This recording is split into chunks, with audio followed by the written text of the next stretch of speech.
Okay. Ngayon mga kapatid, punta na po tayo rito. Ito po namili po ako para ipakita po sa inyo na mismong yung mga senador na anti-Duterte mismo ang nag-expose sa kanilang ano. Ang nagtatanong po itong mga anti-Duterte precisely para po makatulong para ma-convict si BP Sara, di ba? Yan po, kaya po sila nagtatanong. Nagtatanong din po yung mga pro-Duterte para mapawalang sala si BP Sara. Namili po ako ng ilang senador at karamihan po rito sa mga senador na to ay pro o anti-Duterte. Pero sa kanila pong pagtatanong, napapasama po yung kausa nila, yung kanila pang cause, no? Napapasama po, parang maabsuelto pa si BP Sara na sila ang may kagagawa. Alam niyo, kasi hindi po nila mapalabas, no? Yung gusto nilang mapalabas na guilty si BP Sara. Pakinggan at magbibigay po ako ng mga annotation, punto per punto, ng mga ilang senador na ito. Pakinggan po natin sila at nang tayo po'y maligayahan ng gusto. Ang gulo mo ba dong? Ang dami mong drama. Ito po, pakinggan po natin si Kiko.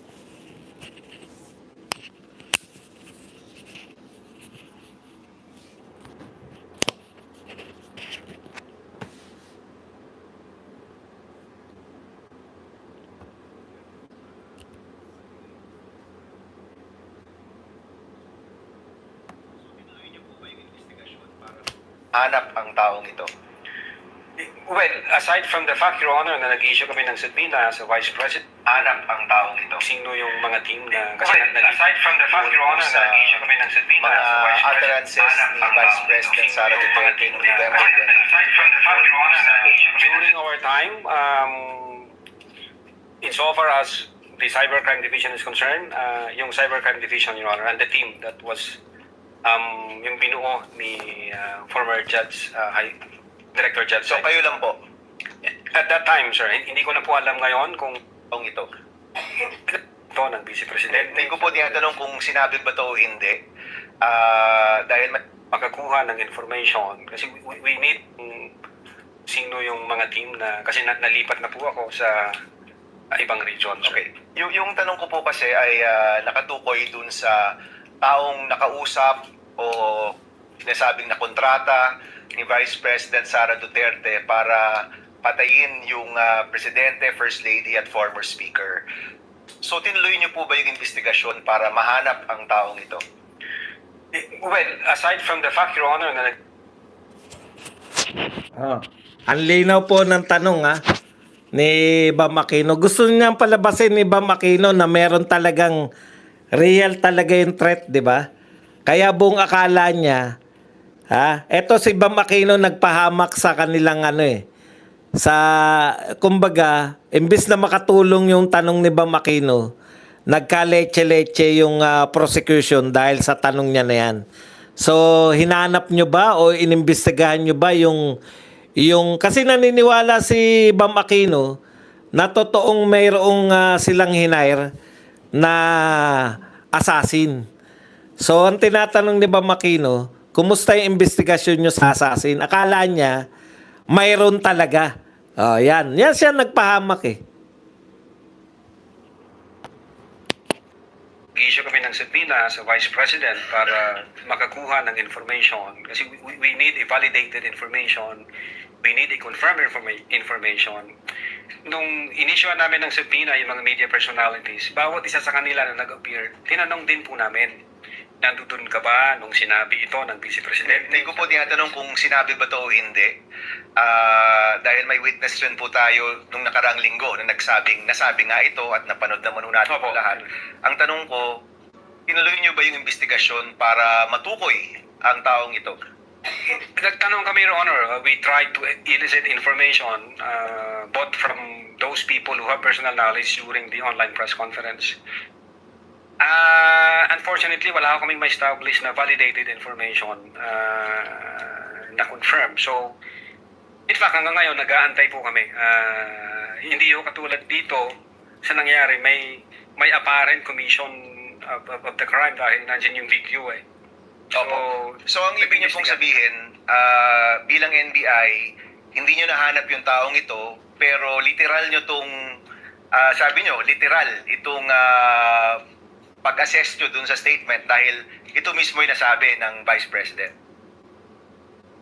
Well, Your Honor, if the second highest official of the land sinabi yan, it's hindi ho biro yan.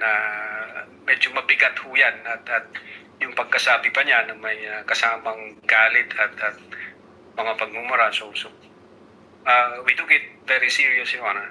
Alright. Okay. Kung talagang seryoso sila, eto ayaw nilang buksan sana tong topic na to eh. Pero dahil nagmamarunong tong hindi naman kagalingan na si Bam Aquino, nabisto po sila na yung seriousness nila ay questionable. Bakit po questionable? Kasi nga po, kung seryoso pala kayo, bakit hindi nyo hinanap yung hitman na kinausap? Di ba? Kaya lang mabibisto, kaya binaling na ni kung seryoso po ang point ko lang diyan, kung seryoso po sila talaga na nag-iimbestiga sila dito sa death threat, ang una nilang hanapin, sino yung nakausap ni BP Sara? Tinatanong sila, wala eh. Wala talaga silang balak na hanapin yung kinakausap sinasabing hitman kasi yung investigation nila for the purpose lang ng impeachment, hindi talaga for the purpose na serious talaga yung bintang. Kaya napahiya dito si Bam. Ngayon, mas lalo siyang mapapahiya dahil ang tinanong niya na ay eto ng abogado ng prosecution. Pakinggan po natin uli si Bam Aquino. I have a question for the defense. Sa lahat ng mga sagot ninyo, Attorney Vinluan, parang hindi ko nakita na tinanggi ng inyong kliyente o ng depensa na may nakausap ang Vice Presidente na tao para gawin yung mga bagay na ito. Tama ba? Wala ito sa mga sagot ninyo? We deny that, Your Honor. That is not accurate, Your Honor, and we will present evidence or counter evidence. Okay, so let me clarify. Sa lahat ng sagot ninyo so far, hindi pa nyo tinatanggi ito, pero in your time presenting evidence, you will deny that there was a person contracted by the Vice President. Your Honor, to clarify, I don't understand, Your Honor, when we were asked, but In your answer, you have an answer. There is an impeachment. we denied it, Your Honor. We denied it in our answer, that which we filed before the Senate Impeachment Court. You denied it in your answer? Correct, Your Honor. If I remember correctly, ang nabanggit doon ay freedom of expression. Was there an exact statement there na hindi totoo na meron ng kinontrata ang o kinausap ang Vice Presidente para gawin ito? We maintain our position that we denied it, Your Honor.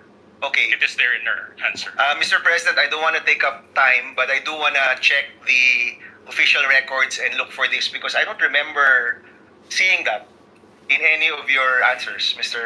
Your Honor, all allegations were denied. It's a general denial, a blanket denial. There were, that was the general denial, and there were also specific denials. Okay, we'll take a look, Mr. Presiding Officer. Hanapin natin to. Napansin niyo yung babae yung may hawak na cellphone? Ayan o, hindi yung babae na yan. Yung kamay lang yung may cellphone.